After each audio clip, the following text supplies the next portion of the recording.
नमस्कार दोस्तों, वातावरण में हुए बदल उसका असर हमारे शारीर एवं मानस प्रकृति पर होता है। इसलिए आयुर्वेदिक ग्रंथ में हमारा आहार विहार कैसा हो, हमारा आचरण कैसा हो, यानी कि क्या करे और क्या नहीं करे, इसका विस्तृत वर्णन दिया हुआ है। इसे ही ऋतुचर्या कहा गया है। तो इस वीडियो में हम समझने जा रहे हैं बारिश के मौसम में हमारा आहार विहार तथा खान पान कैसा हो, हमारा आचरण कैसा हो, क्या करे क्या नहीं करे, इसके नियम, महत्वपूर्ण नियम हम समझने जा रहे हैं। क्योंकि बारिश के मौसम में बहुत सारी बीमारियां होती है।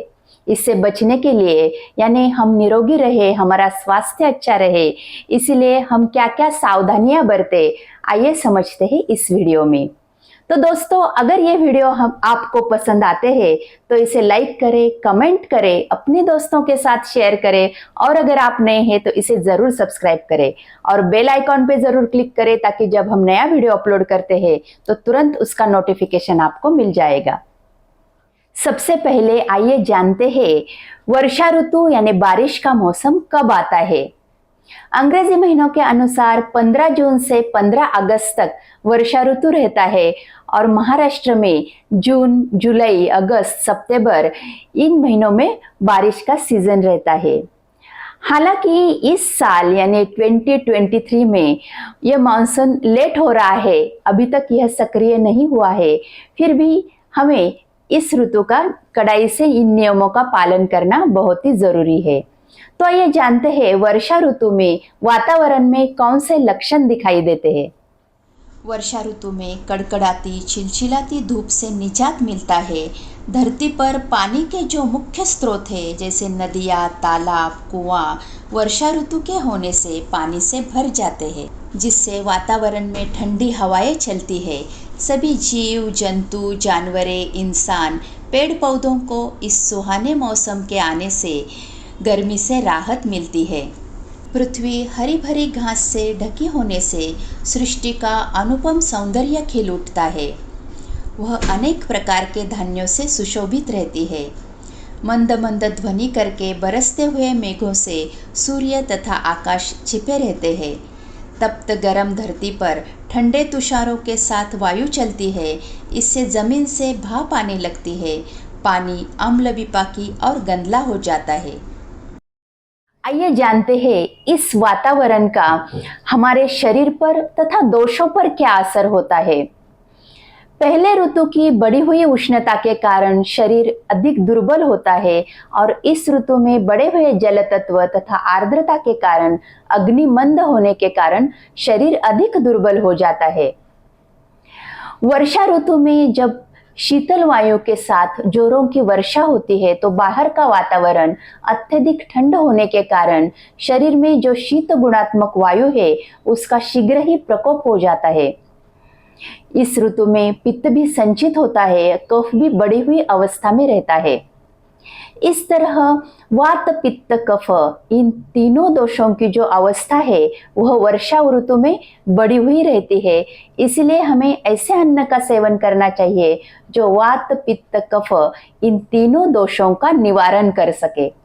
इस दोष स्थिति रहने के कारण हमें कौन से रसों का आहार सेवन करना चाहिए। बाहर का जो वातावरण है वह गीला है और अंदर की जो दोष स्थिति है इसमें तीनों दोष बढ़े हुए हैं। इसीलिए लेकिन मुख्यतः वात प्रकोप इसमें मुख्य होता है। इसीलिए अम्ल यानी खट्टा और लवण यानी खारा ऐसे रसों का सेवन करना चाहिए जो वात का शमन करता है और अग्नि को भी बढ़ाता है। इस दोष स्थिति में हमें कटु यानी तीखा, तिक्त यानी कड़वा, मधुर यानी मीठा ऐसे रसों का आहार हमें सेवन करना चाहिए। मतलब कि हमें ऐसे अन्न का सेवन करें जो उष्ण हो और अग्नि का दीपन भी करे। इस ऋतु में शरीर में और सृष्टि में अम्ल धर्म बढ़ा हुआ रहता है, यानी सृष्टि में जल महाभूत का आधिक्य रहता है और शरीर में भी गीलापन तथा आर्द्रता होने के कारण भूख कम लगती है। इसीलिए आगे दिए हुए सूचनाओं का कड़ाई से पालन करें। जिस दिन आसमान में सूर्य दर्शन नहीं होता और आसमान में बादल छाए हुए रहते हैं, उस दिन भोजन ना करें, और अगर भोजन करना ही है तो हल्का और गर्म अन्न खाएं। इस ऋतु में पानी कैसे पिए, आइए जानते हैं। बारिश का पानी मिट्टी में मिलने से यह पानी गंदला हो जाता है, जिससे बीमारियां होती है। इसीलिए पानी भी बड़ी सावधानता पूर्वक पीना चाहिए। पानी का भी काढ़ा बना के पीना है, ऐसा कहा गया है। 4 लीटर पानी उबाल के जब 1 लीटर शेष रह जाए, यह पानी पीने योग्य है। पानी कभी भी सादा पानी या पानी बिना उबाले कभी भी ना पिए। पानी उबालते समय उसमें शुंठी का एक टुकड़ा डालें। यह पानी वात, पित्त, कफ इन तीनों दोषों का शमन करता है और यह रुचिकर भी है। बारिश का पानी मिट्टी में मिलने से पहले अगर इसे बर्तन में रख दिया जाए तो यह साफ और पीने योग्य होता है, रुचिकर भी होता है। इसे गंगोदक कहा गया है। वर्षा ऋतु में पत्ते वाली सब्जियां खाए या न खाए। इस ऋतु में बारिश और मिट्टी की वजह से पानी गंदा होने के कारण यह सब्जियां साफ नहीं रहती और ज्यादातर सब्जी धोने के लिए गंदे पानी का ही इस्तेमाल किया जाता है। इसीलिए ऐसी सब्जियां खाने से जंतु संसर्ग तथा इन्फेक्शन होने की संभावना रहती है। और पत्ते वाली सब्जियों में रॉ पार्ट अधिक होने के कारण और शरीर में अग्निमंद होने के कारण यह पचने में सहज नहीं होती। अतः इससे अतिसार तथा जुलाब ऐसे व्याधि का प्रादुर्भाव होता है। इसीलिए पत्ते वाली सब्जियां न खाए। अगर खानी है तो बहुत ही अल्प मात्रा में खाए। इस ऋतु में माठ की सब्जी खाना अधिक योग्य है, क्योंकि इसमें क्षारधर्म अधिक होने के कारण नैसर्गिक होने वाले दोष के संचय से यह बचाती है। इसीलिए माठ की सब्जी का इस्तेमाल कर सकते हैं। माठ की सब्जी हरी मिर्च, लहसुन, नमक, बेसन डालकर छौंक लगाकर खाएं। इस ऋतु में भरवे बैंगन, परवर की सब्जी, तरोई की सब्जी उपयोगी है। कुल्थी का पिठल महाराष्ट्र में लोकप्रिय है। कोंकण प्रांत में यह विशेष रुचि से खाते हैं, लेकिन जिन्हें आम्लपित्त है वे लोग इसे न खाएं। इस ऋतु में आंवले का मुरब्बा, मीठा अचार, नींबू का अचार इनका अल्प मात्रा में सेवन करें। वर्षा ऋतु में पचन शक्ति कम होती है, इसीलिए एक बार अधिक मात्रा में खाना, बार बार खाना पचने में गुरु पदार्थ जैसे हलवा, पूरी, मिठाई आदि खाना अयोग्य है। 2 बार ही भोजन करें। 2 भोजनों के बीच कुछ भी न खाएं। इससे भूख अच्छी लगती है और खाया हुआ अन्न अच्छी तरह से हजम हो जाता है। बहुत भूख लगने पर गर्म पानी में नींबू शरबत बनाकर पिए। फल सब्जियों का सूप, टमाटर सूप, मक्खन लगा हुआ पाव, टोस्ट आदि खाएं। चावल का मंड बनाकर सेवन करें। इसमें थोड़ी छाछ, हरी धनिया, अदरक, जीरे का तड़का लगाएं। अंगूर, पेठा, कोहड़ा, नारियल का कद्दूकस, शक्कर ऐसे पदार्थ थोड़े प्रमाण में खाना ठीक रहेगा। ज्वार की उकड़, चावल की उकड़ खाएं। सभी धान्यों को भूनने के पश्चात ही इस्तेमाल करें। गरम भोजन करना इस ऋतु में योग्य है। सूखे पदार्थ युक्त भोजन अधिक उपयुक्त है। आइए जानते हैं इस ऋतु में मांसाहार करें या ना करें।